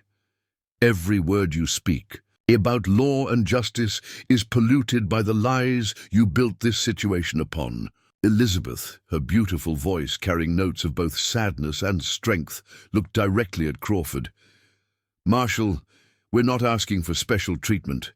We're asking for the same protection that American law promises to all its citizens. The right to live freely, to work honestly, to raise our families in safety." Anna, her linguistic skills allowing her to choose her words with devastating precision, addressed the growing crowd. "Agent McBride represents a system that sees educated Native women as threats to be eliminated rather than citizens to be protected. If that system is allowed to prevail here, it will prevail everywhere." Margaret, standing straight despite her injured leg, spoke with quiet determination. "We survived exile, blizzard, and near death. We will survive this too, because we have something Agent McBride will never understand. We have each other, and we have people who believe that justice matters more than political convenience." Catherine, her hand resting on her belly where David's child grew, looked at her love and then at McBride. "My son or daughter will be born free, Agent McBride. Free to learn, free to think, free to choose their own path. That freedom is not yours to give or take away." And Ruth, the youngest, stepped forward with the fearless courage of a child who had learned that knowledge was more powerful than authority.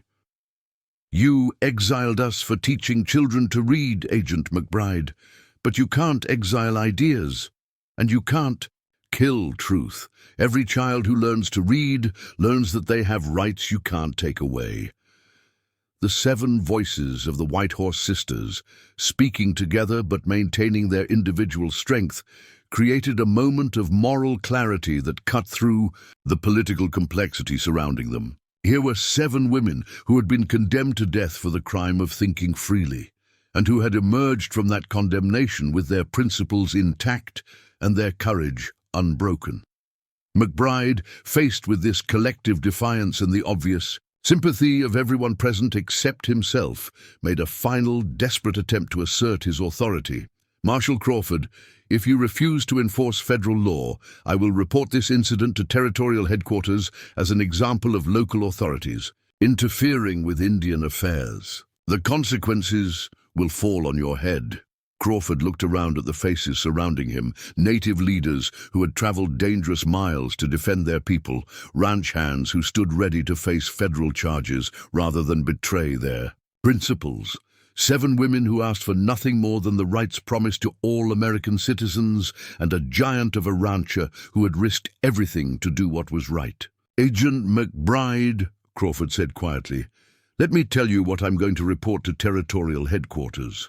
I'm going to report that I investigated claims of missing persons and found 7 American citizens living voluntarily as guests of a respected rancher. I'm going to report that no federal laws have been broken and no crimes have been committed. And I'm going to recommend that future complaints from your office be investigated more thoroughly before territorial resources are committed to enforcement actions." It was a complete rejection of McBride's authority, delivered with the quiet professionalism that made Crawford respected throughout the territory. The Indian agent found himself isolated, his bluff called, his authority revealed as nothing more than bureaucratic posturing, unsupported by law or justice. McBride's hand moved toward his weapon one final time, but Standing Bear's quiet voice stopped him. "Agent McBride, you are outnumbered, outmaneuvered, and wrong. If you draw that weapon, you will face not just these men, but every tribe in the territory who has suffered under your administration. Is your pride worth that war?" The question hung in the cold air like a challenge to McBride's remaining sanity. Around him, faces watched with the kind of attention reserved for moments when history pivots on a single decision. McBride's hand fell away from his weapon. He had lost, and everyone present knew it. Agent McBride's retreat from Thunder Ridge Ranch came without the dignity he had imagined for himself when he first rode out to reclaim what he considered federal property. His departure was marked not by the triumphant enforcement of bureaucratic authority, but by the bitter recognition that he had been outmaneuvered by a collection of savages, ranch hands, and one impossibly large rancher who had dared to place human decency above federal convenience. As McBride and his unwilling deputies disappeared into the snowy landscape, the tension that had gripped the ranch yard began to ease, but Jake Morrison knew better than to mistake tactical victory for ultimate triumph. Men like McBride didn't simply accept defeat. They regrouped, they found new allies, and they returned with reinforcements and revised strategies. The celebration among the gathered tribal leaders and ranch inhabitants was subdued, tempered by The understanding that they had won a battle while the war remained undecided. Standing Bear approached Jake with the measured gait of a man whose long life had taught him to appreciate victories without becoming intoxicated by them. "You have made a powerful enemy today, Jake Morrison," the elderly leader said, extending his weathered hand in greeting. "McBride will not forget this humiliation, and men like him have long memories and influential friends." Jake accepted the handshake with the respect he had always shown to Standing Bear, recognizing the wisdom earned through decades of navigating the treacherous currents between cultures. "I figured as much. But sometimes a man has to choose between making enemies and making peace with his conscience." Standing Bear smiled, the expression carving deeper lines into his weathered face. "Your father said something similar when he first offered shelter to my hunting party years ago. He told me that a man's character was like iron. It grew stronger under pressure, but only if it was already pure to begin with." The comparison to his father stirred emotions in Jake that he rarely allowed others to see. Angus Morrison had been dead for 5 years, but his influence continued to shape his son's decisions in moments that tested the fundamental principles by which a man chose to live. David Crow, Feather, had moved to Catherine's side the moment official tensions eased, his young face showing the strain of weeks spent wondering whether the woman he loved and their unborn child had survived the exile he couldn't prevent. His reunion with Catherine provided a moment of pure human joy that contrasted sharply with the political maneuvering that had preceded it.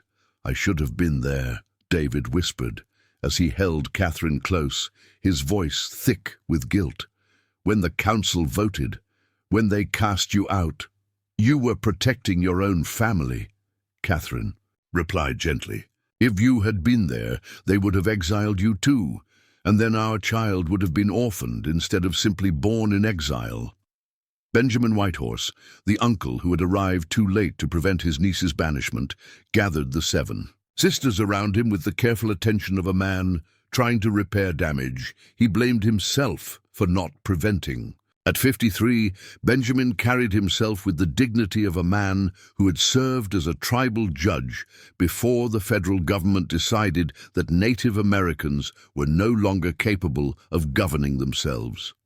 "Girls," he said, using the familiar term of endearment from their childhood, "I failed you when you needed family protection most. The council acted while I was away, and by the time I returned—" "Uncle," Sarah interrupted firmly, "you couldn't have known what McBride was planning. The council members themselves didn't understand what they were being forced to vote for."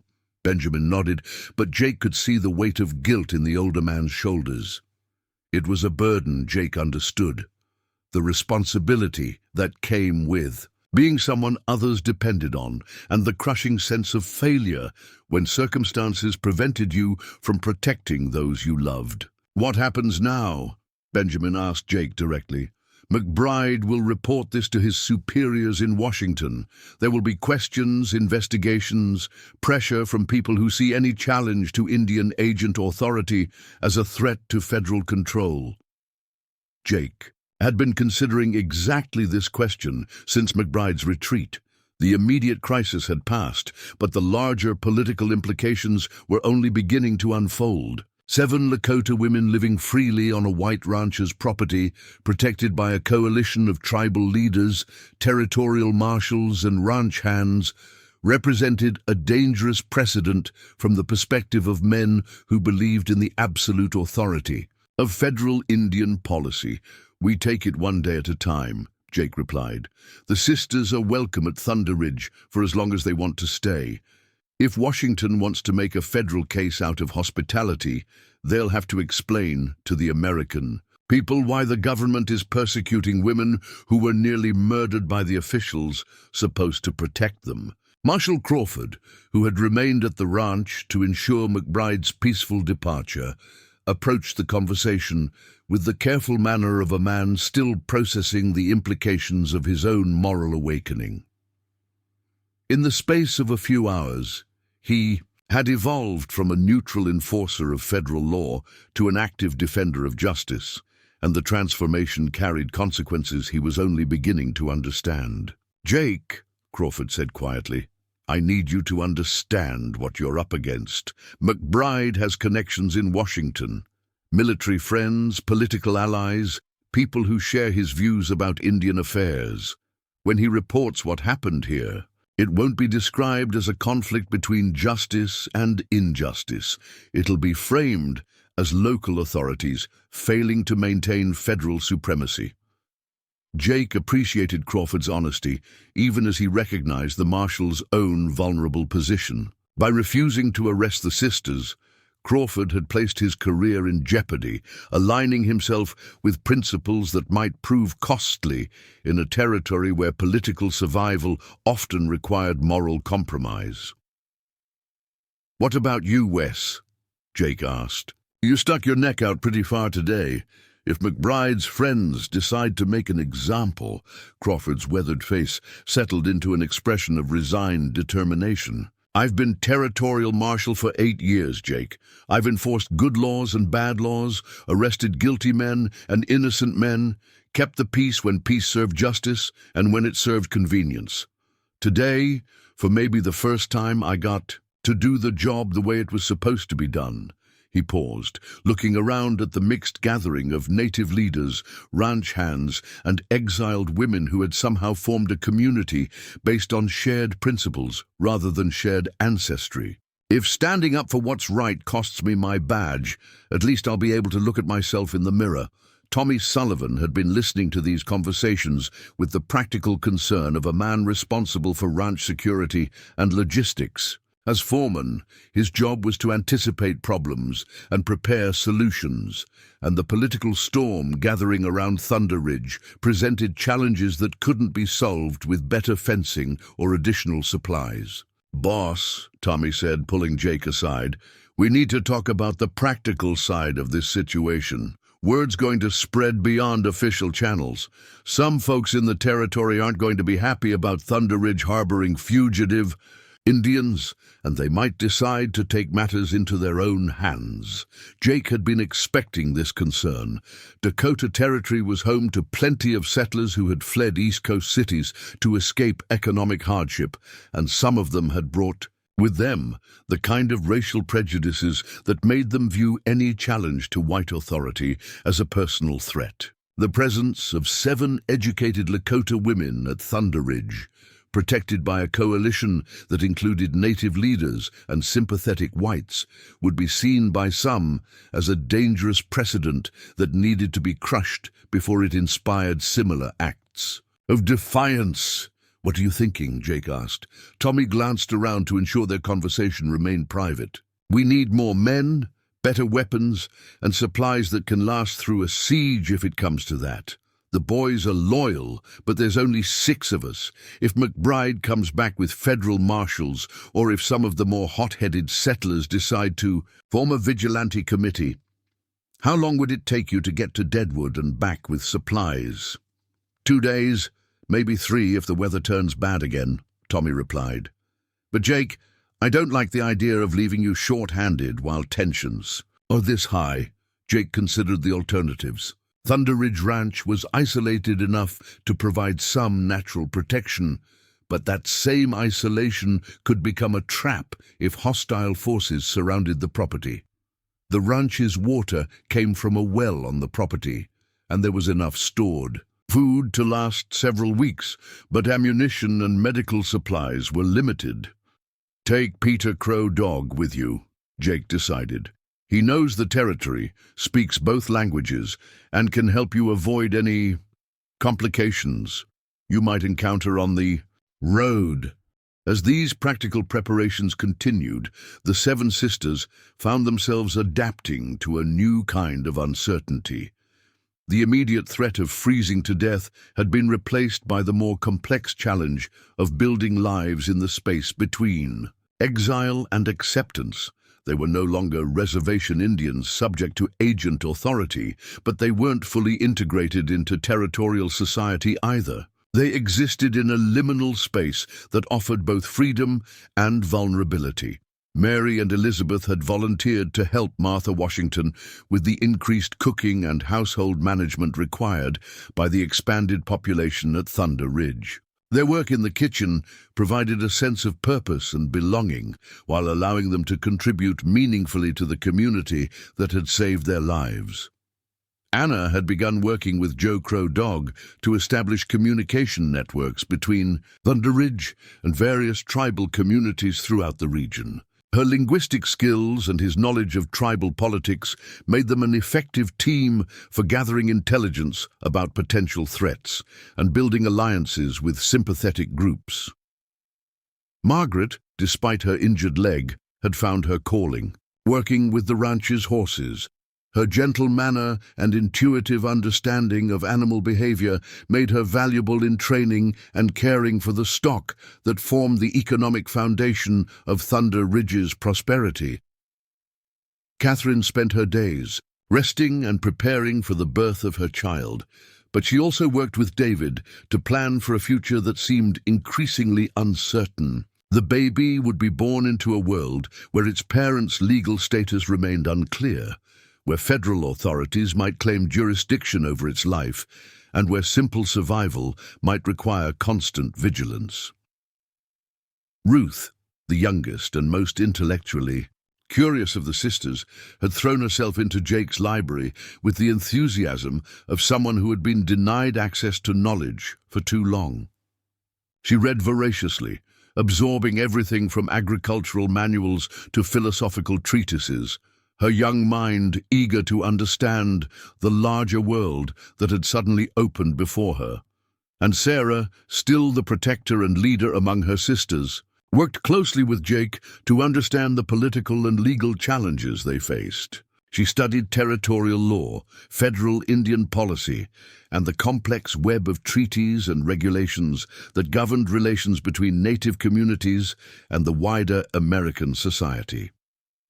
As evening approached, and the various delegations prepared to depart for their own communities, the atmosphere at Thunder Ridge had transformed from crisis management to something resembling normal life, albeit a normal life lived under the constant awareness that their sanctuary remained vulnerable to external threats. Standing Bear offered a final piece of wisdom before mounting his horse for the ride back to his own people. "Jake Morrison," he said, "you have chosen to stand between the storm and those who cannot protect themselves. That is the path of the warrior, but it is also the path of the target. Be ready for both honor and danger." As the tribal leaders disappeared into the gathering darkness, Jake stood on his porch, looking out at the snow-covered landscape that had become a battlefield in a war between competing visions of American justice. Somewhere beyond the horizon, Agent McBride was planning his next move. Federal bureaucrats were receiving reports that would paint Thunder Ridge as a center of dangerous resistance, and territorial politicians were calculating the costs and benefits of supporting or opposing what had happened here. But inside the main house, 7 women who had been condemned to death were reading books, preparing meals, planning for the future, and living with the kind of dignity that no government authority could grant or revoke. That simple fact, the persistence of human dignity in the face of institutional cruelty, might prove to be the most powerful weapon in the battles yet to come. The price of defiance was becoming clear, but Jake Morrison had made his choice, and the people around him had made theirs. Whatever came next, they would face it together, as a community bound not by blood or law, but by the shared conviction that some principles were worth defending regardless of the cost. 6 months after that bitter February night, when Jake Morrison found 7 frozen women on a train platform, Thunder Ridge Ranch had become something unprecedented in Dakota Territory, a thriving community where racial boundaries dissolved in the face of shared purpose and mutual respect. The transformation hadn't happened overnight, and it hadn't happened without cost, but it had happened with the inexorable force of an idea whose time had finally come. The ranch itself had expanded to accommodate its growing population.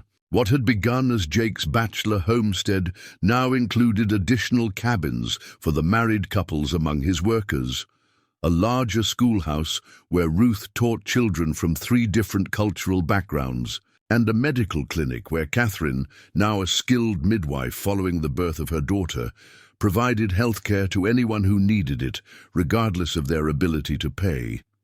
The baby, born in late spring with Jake serving as an unlikely but competent assistant during the difficult labor, had been named Hope Morrison Crow Feather, the first name chosen by her parents for obvious reasons, the middle name honoring the giant rancher whose protection had made her birth possible. At 6 months old, Hope was already the beloved center of attention for 7 aunts who spoiled her shamelessly and a ranch full of honorary uncles who competed to teach her their various skills. David Crow, Feather, had proven himself as capable a rancher as he was devoted a husband and father. His knowledge of the land and animals, combined with his willingness to work alongside men from different backgrounds, had made him Jake's unofficial second-in-command for operations involving the ranch's growing herd of cattle and horses. The dear sisters themselves had each found their calling within the Thunder Ridge community. Sarah had established herself as an unofficial legal advocate for Native families throughout the territory, using her understanding of federal law to help people navigate the complex bureaucracy that governed their lives. Her small office in town had become a beacon of hope for people who had previously had no voice in their dealings with government officials. Mary and Elizabeth had opened a seamstress shop that served customers from multiple communities. Their skill with both traditional native designs and European-style clothing, making them sought-after artisans whose work was prized throughout the region.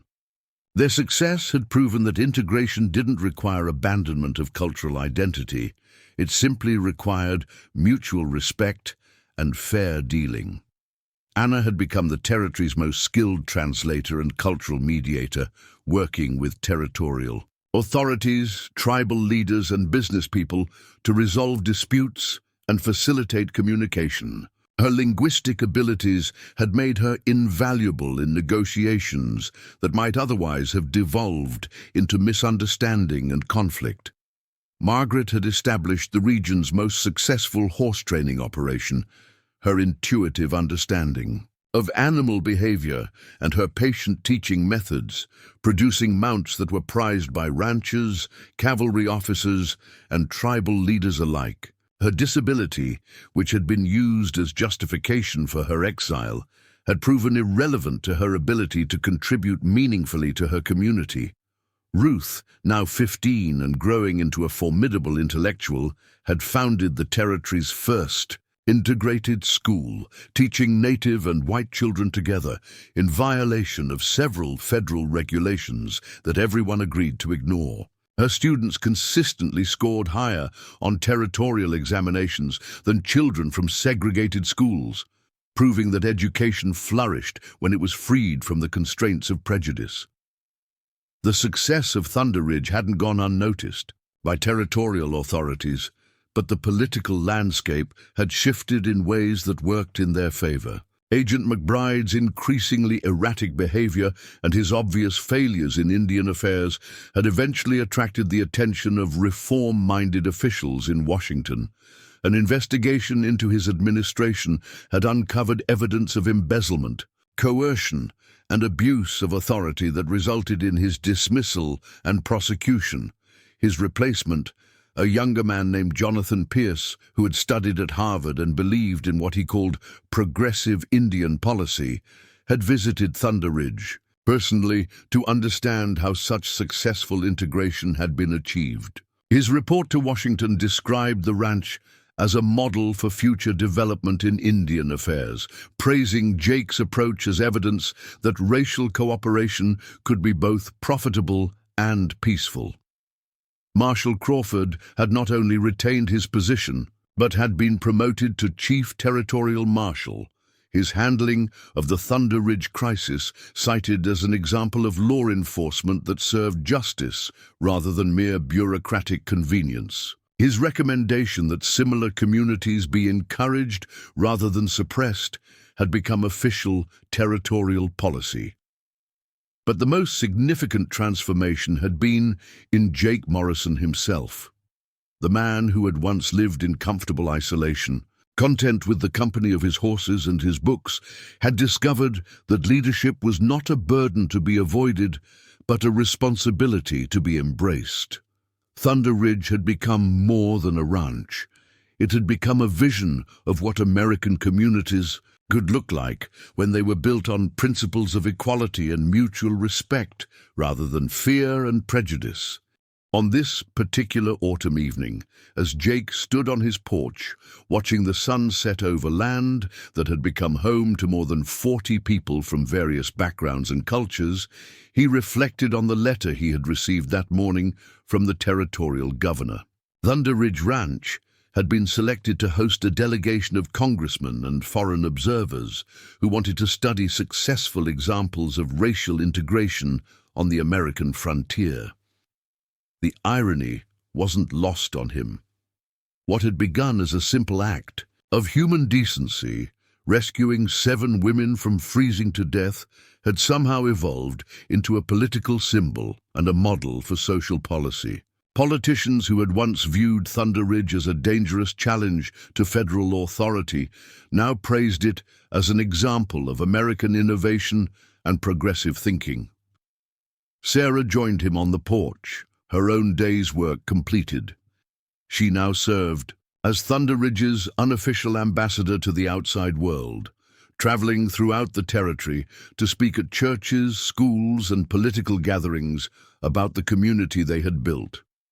Her articulate advocacy for integration and equal rights had made her a sought-after speaker whose influence extended far beyond Dakota territory. "Thinking about the congressional visit?"